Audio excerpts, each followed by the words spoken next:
Raaga chose the issue of transitioning the homeless to permanent housing, and her term got off to a fast and running start.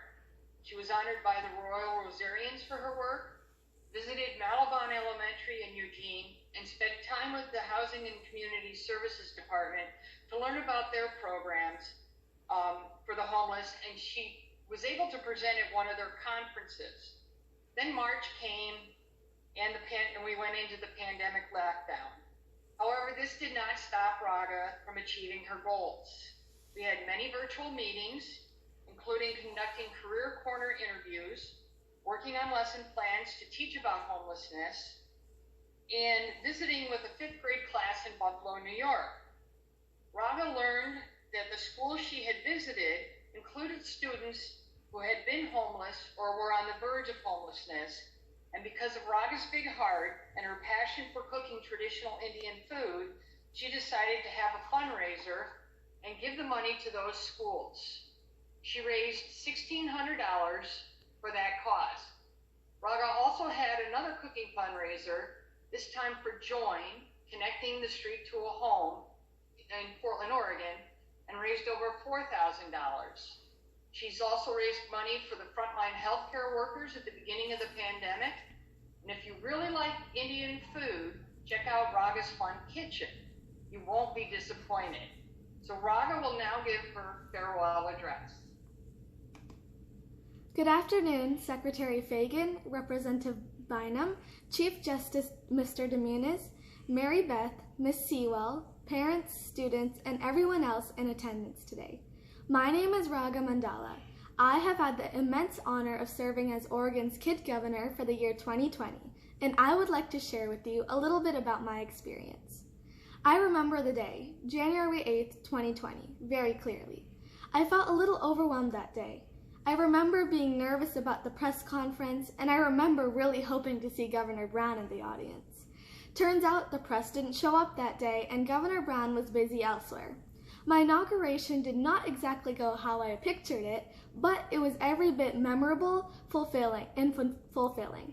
That day was a perfect representation of how my term as Oregon's Kid Governor would go, unpredictable, but immensely empowering and gratifying. My mission was to help transition the homeless into permanent housing, and my 3-point plan was straightforward: learn, love, legislate.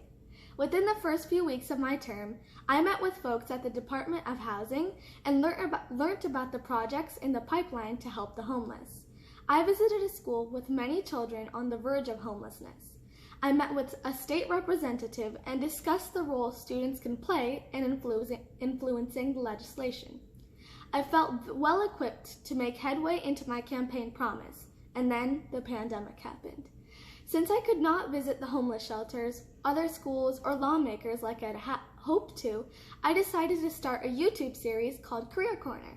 I interviewed a director of a homeless shelter, a police officer that was once a homeless youth, and a state senator, among other career professionals. Through these interviews, I gathered the information I needed to put the lesson plan on homelessness together. I continued to host fundraisers while adhering to the social distancing guidelines. I hosted a total of 6 fundraisers in 2020 and was able to raise almost $8,000 for various charities with my cooking. During all my fundraisers, whenever I spoke, the adults took me seriously and listened to what I, an 11-year-old, had to say.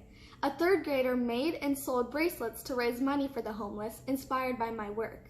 It's extremely powerful when young kids know that they can make a difference. The Kid Governor program made this possible. The proof's in the pudding. Look at Taneesh. His 3-point plan, awareness, communicate, and take action, I'm sure will help make a dent in uprooting racism from our communities. Good luck, Taneesh, and I hope that you'll enjoy being a Kid Governor as much as I have. As I transition out of this role, I feel content, knowing that I have made a difference, but by no means am I done.